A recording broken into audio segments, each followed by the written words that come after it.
All right, good morning, everybody, and here we are again for another round of coffee and questions. And I got an email from somebody that said, "Hey, can you give me some ideas? I want to take horseshoes, maybe some railroad spikes. I want to build coat racks and sell them. And hey, is there money to be made in doing it?" Well, the answer is yeah, there is, but you have to fish around, and figure out what your market is. The other thing I would encourage you to do is all of the things that you make or you come across on the web that you can make. You use your phone, you use your phone, you take pictures of them. And like on mine, I have an enormous amount. So sometimes when I'm at work, somebody wants to flip through them. I've mentioned this in my past videos. They'll come across something that they really like. They'd like to buy it and they want to know a price, and I give them a price, and then we go from there. But this video is focusing in on just coat racks. And I threw up here a wide assortment of ideas for you. And you can tweak any of these to your own design and your own liking.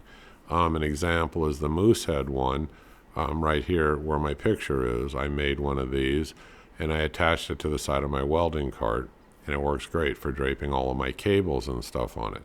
Now, I didn't use washers for the eyes. I used great big fat bolts that I had, and you can kind of do your own design, like I said. And when I was done, I liked the rustic look. I let it rust, and then I coated it with Rust-Oleum. I think it's 2 times or whatever it is. It's high gloss clear, and it turned out really nice, and it doesn't come off on your hands or your cords or anything like that.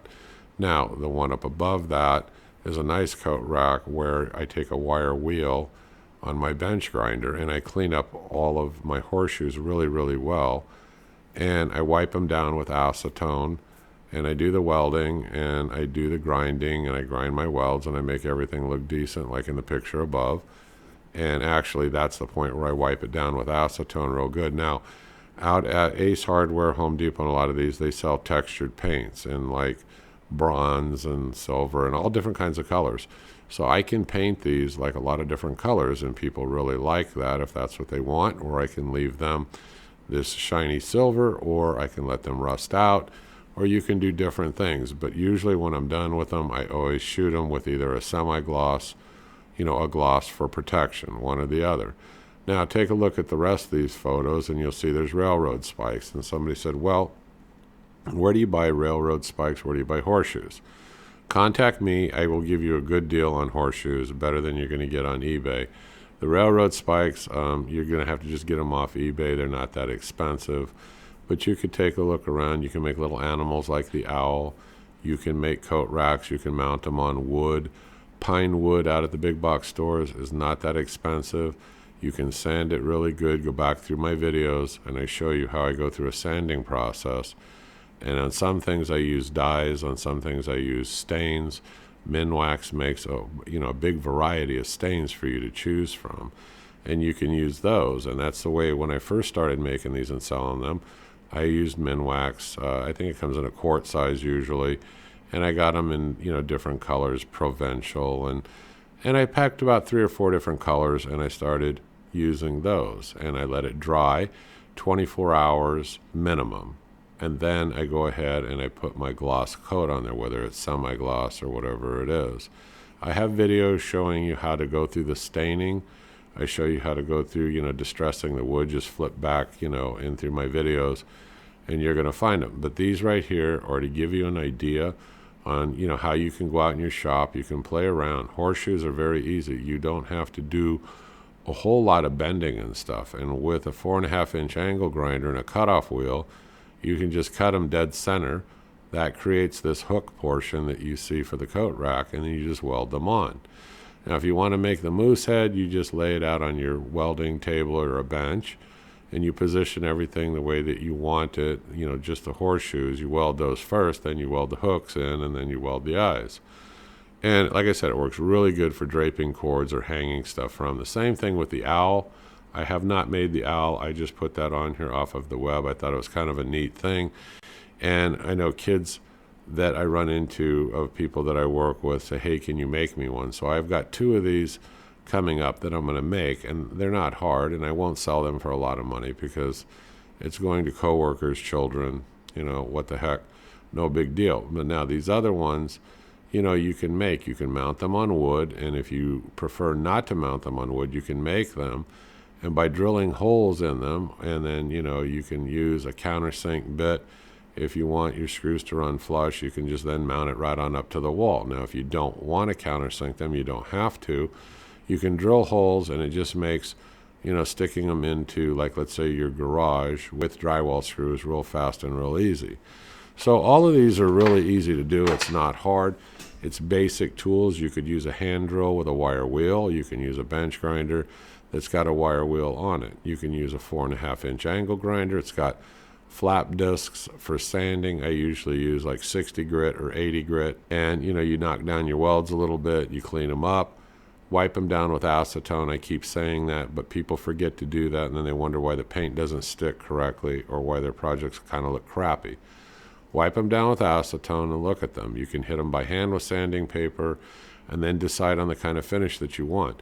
You'll be selling these, okay? And the way that I do this is I get the orders first, and I get like a $20 deposit or something like that, and then I go ahead and I make them, and then I finish selling them. Now, somebody said, what do you sell them for? Well, that depends.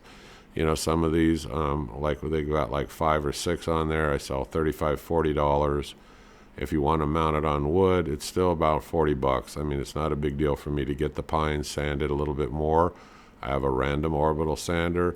I usually sand through my grits. I might start, let's say, at 80. I go 120, 150, 220, maybe 320. And then at 320, I'm going to stop because it's going to have stain and a film finish on there. And it's going to look beautiful. Okay, so you don't need to really sand past that, especially if you're putting a film finish on. That's just my advice. Other people are going to differ and have a different opinion. I can just tell you what works for me. And I sell these, and it goes in spurts. Now, I'm not making an aggressive marketing campaign. I just keep them on my phone. I show them to people at work, and I manage to sell these and other odds and end projects. You'll see my barbecue skewers look like cowboys with a penis. You put a hot dog on them. That's all in the past videos, and I'll try to put the link up here at the end. These are things for you to think about. They're to go out and have fun doing, and you make a few dollars doing it, and it kind of fuels, my hobby.